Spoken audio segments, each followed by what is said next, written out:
Assalamualaikum warahmatullahi wabarakatuh. Perkenalkan, nama saya Sakira Samsahawa dengan NIM 2206646. Di sini saya akan mengidentifikasi dan juga menganalisis beberapa kasus yang terjadi. Yang pertama, kasus cita-cita siswa yang dipatahkan oleh oknum guru dari detik.com oleh Trisna Wulandari. Identifikasi dari masalah kasus tersebut yaitu seorang anak yang duduk di bangku kelas 8 SMP memiliki hobi bernyanyi dan selalu mengisi berbagai acara sejak umur 5 tahun. Pada tahun 2010, tepatnya di sekolah, ia dan teman-temannya ditanya hendak jadi apa jika sudah besar. Terlepas dari jawaban temannya yang menyahut ingin menjadi dokter, polisi, tentara, guru, dan lain-lain, sang anak lantang menjawab ingin menjadi penyanyi. Gurunya pun bereaksi dan berkata bahwa cita-cita menjadi seorang penyanyi bukanlah cita-cita yang benar. Mendengar perkataan dari guru tersebut, teman-temannya yang lain pun ikut menertawakan dengan profesi yang diinginkan korban. Alhasil, korban mengganti cita-citanya itu menjadi dokter. Namun karena hal itu membuat korban merasa berjanji terhadap gurunya untuk menjadi dokter, dan korban secara perlahan mulai meninggalkan hobinya. Lalu korban berpikir bahwa ia bisa membuktikan jika ia bisa menjadi dokter. Karena obsesinya itu, ia menjadi stres dan kepribadiannya pun berubah menjadi pemberontak. Karena mungkin fashion dia bukan di situ. Walaupun ia berhasil menyelesaikan kuliah dan mendapatkan gelar S.K. Di balik itu, cita-cita yang sebenarnya korban inginkan sudah dibunuh oleh gurunya sendiri. Lalu, mengapa kasus tersebut terjadi? Kasus ini terjadi karena seorang guru yang meremehkan bakat seorang siswa yang bercita-cita ingin menjadi penyanyi. Guru tersebut meremehkan profesi sebagai seorang penyanyi, akibatnya siswa merasa kurang percaya diri karena tidak mendapat dukungan dari seorang guru untuk meraih cita-citanya. Lalu, apa saja sih faktor-faktor yang menyebabkan masalah tersebut? Faktor penyebab dari kasus ini adalah guru yang sepantasnya tidak boleh melontarkan kata-kata yang membuat seorang siswa down, apalagi perihal masa depan, karena setiap orang mempunyai keinginannya masing-masing. Terlebih dari itu, teman-teman dari korban ini pun ikut menertawakan cita-cita yang diinginkan korban. Hal ini juga membuat korban merasa bahwa menjadi seorang penyanyi adalah profesi paling rendah. Di samping itu, dari sisi si korban, dia terlalu memikirkan profesi yang tiba-tiba dia rubah, yaitu menjadi dokter. Hal ini membuat korban merasa berjanji dan ingin membuktikan kepada gurunya bahwa dia bisa menjadi dokter. Karena obsesi dari si korban sendirilah yang membuat dirinya menjadi tertekan, akhirnya terjadi hal seperti ini. Lalu, apa sih solusi atau rekomendasi dan alternatif solusi untuk kasus ini? Menjadi seorang guru seharusnya bisa memberikan motivasi dan support terbaik terhadap siswanya.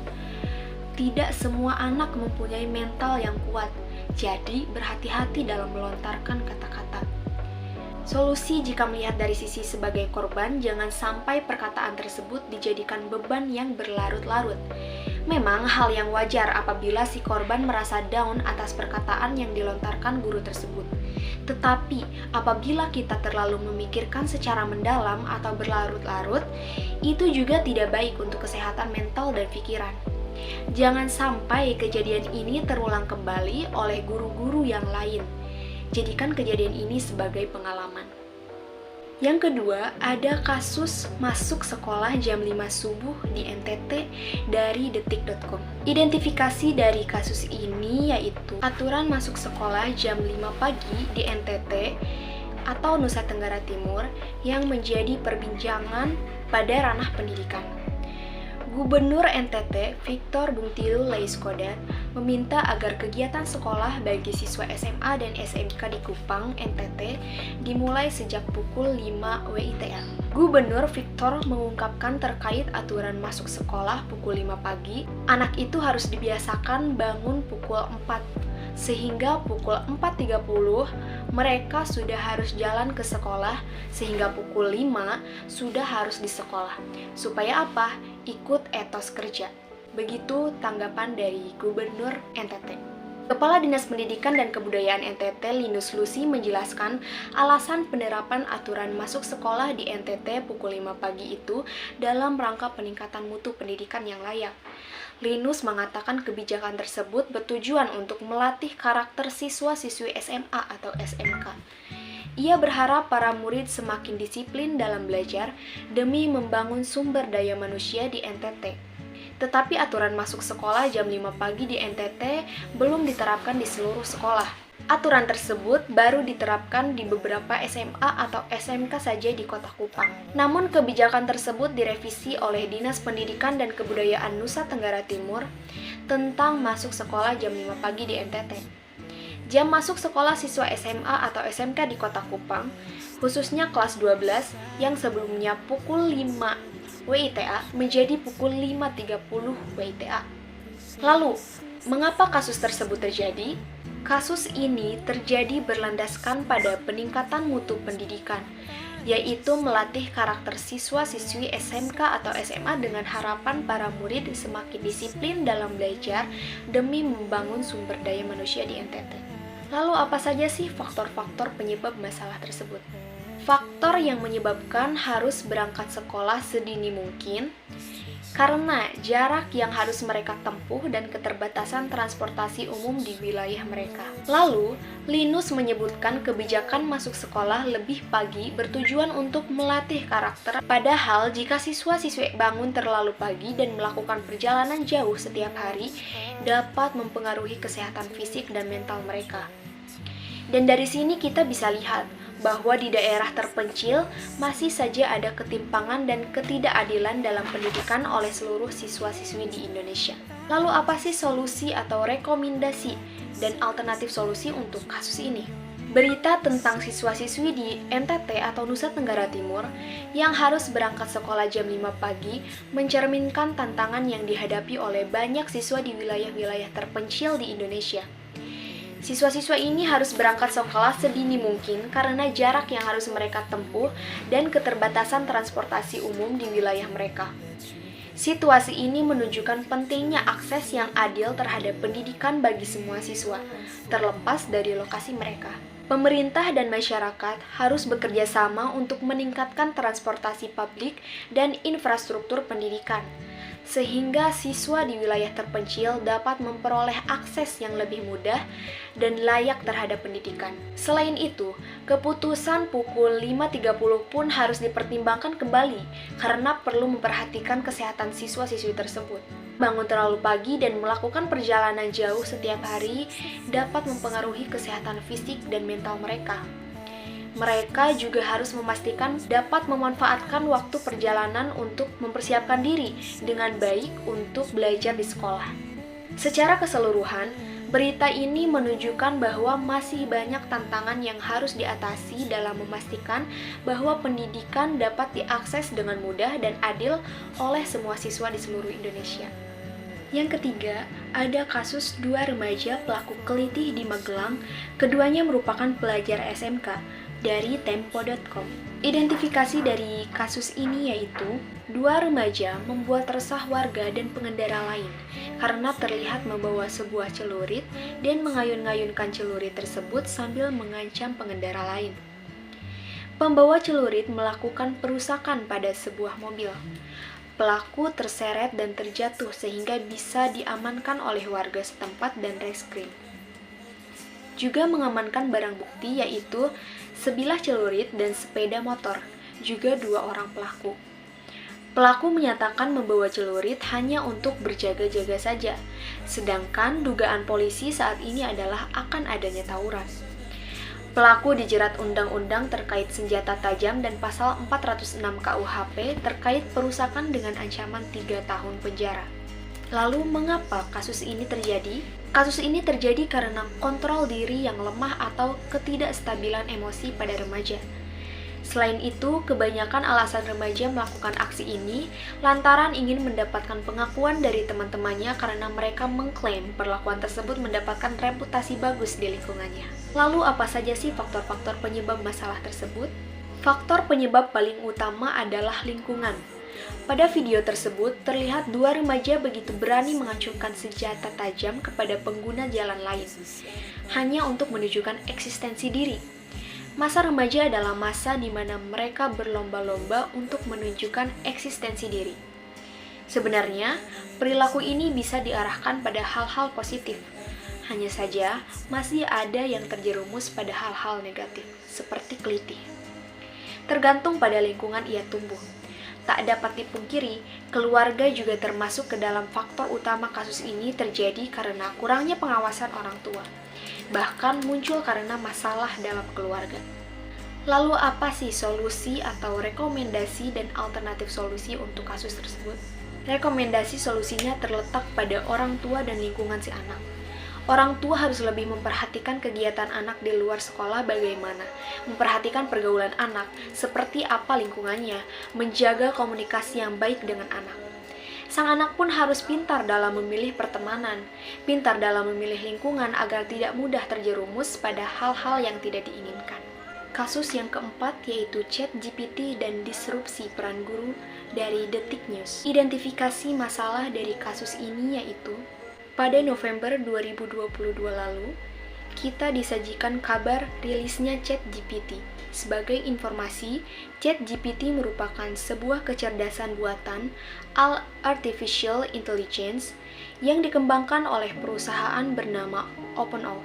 Kemunculannya menuai tanggapan beragam.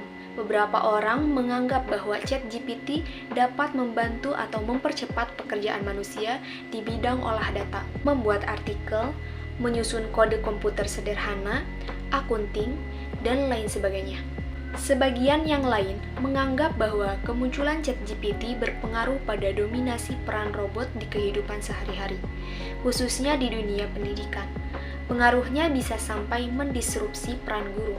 Sejak saat itu, ChatGPT menjadi fenomena yang mengkhawatirkan serta kuat diperbincangkan oleh banyak pihak. Kekhawatiran ini kian menguat dilandasi dengan perilaku generasi kita, khususnya generasi Z. Sebab, ciri khas generasi Z ialah umumnya menyukai budaya instan. Lalu mengapa kasus tersebut bisa terjadi? Jika diibaratkan, bak ikan yang terkail pancing. Pola hidup generasi Z yang cenderung satset itu sepertinya akan menggunakan ChatGPT sebagai jalan pintas mereka dalam menyelesaikan tugas sekolah yang diberikan oleh gurunya. Sehingga dapat dikatakan bahwa dunia pendidikan hanya akan menjadi sarana lalu lintas. Karena ruang eksplorasi para pembelajar habis dikeruk oleh kekuatan robot yang juga mengganggu peran guru tersebut. Lalu apa saja faktor-faktor penyebab masalah tersebut? Di Indonesia sendiri kadang sedikit gagap dalam menanggapi beberapa hal terkait isu strategis, khususnya di bidang teknologi. Terkesan menerima setiap perkembangan yang ada, namun juga terlihat seperti tidak punya sikap. Fenomena kuat yang lahir dari ChatGPT menyasar ruang pendidikan kita agaknya perlu ditanggapi dengan kembali melihat kebutuhan dasar para murid. Lalu, solusi apa untuk kasus tersebut?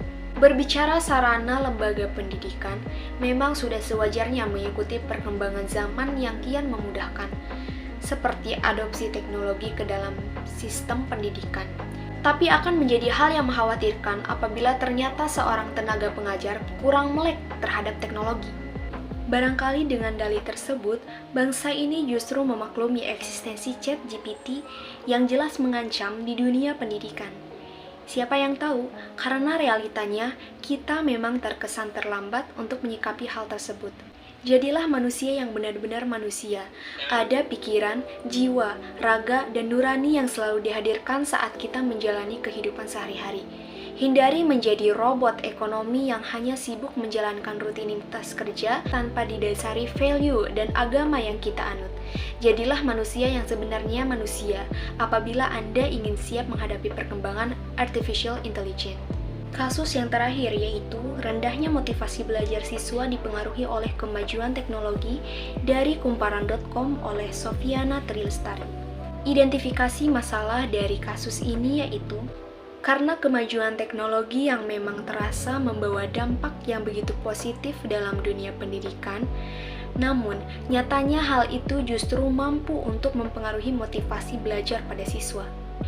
Perkembangan teknologi ikut andil dalam menurunnya motivasi belajar pada siswa. Contohnya, dalam penelitian yang dilakukan oleh Sutrisno 2021 di MI Muhammadiyah 5 Surabaya, di mana pembelajaran daring yang sangat tergantung pada teknologi tersebut malah membuat motivasi peserta didik menurun. Hal itu terlihat pada berkurangnya kedisiplinan selama mengikuti pembelajaran secara daring, keterlambatan pengerjaan tugas yang diberikan, dan respon mereka terhadap materi yang diajarkan. Lalu mengapa kasus ini terjadi? Seiring perkembangan zaman, teknologi berkembang terus-menerus. Karena dengan teknologi, orang bisa mengakses kapanpun dan dimanapun. Dan kemajuan teknologi memberikan dampak positif dan juga negatif. Untuk mengakses sosial media pun lebih mudah, termasuk oleh semua kalangan. Namun di samping itu, walaupun teknologi sangat berperan baik pada pendidikan seperti mudahnya mengakses informasi dan pembelajaran daring, tetapi di samping itu ada juga dampak buruk yang ditimbulkan, seperti siswa yang kecanduan main game dan mereka lebih sering mengakses sosial media dan membuat semangat belajar mereka menurun. Yang seharusnya teknologi digunakan untuk fokus belajar, tetapi malah teralihkan dan semangat belajar pun hilang. Lalu, apa saja faktor-faktor penyebab masalah ini? Kemajuan teknologi yang begitu pesat sehingga akses untuk mencari atau menerima informasi pun semakin mudah. Namun, tidak semua peserta didik menggunakan teknologi untuk kepentingan pendidikan. Contohnya, penggunaan media sosial yang membuat mereka kecanduan sehingga lebih sering mengakses sosial media. Akibatnya, peserta didik kehilangan motivasi untuk belajar. Lalu bagaimana solusi atau alternatif solusi untuk kasus ini? Kemajuan teknologi yang begitu pesat sehingga akses untuk mencari atau menerima informasi pun semakin mudah. Namun kita sebagai pengguna teknologi zaman sekarang harus bisa lebih bijak menggunakannya dan seperlunya. Jangan sampai mempengaruhi pendidikan sehingga motivasi belajar pada diri kita menjadi menurun. Mungkin itu saja yang bisa saya sampaikan. Kurang lebihnya saya mohon maaf. Wassalamualaikum warahmatullahi wabarakatuh.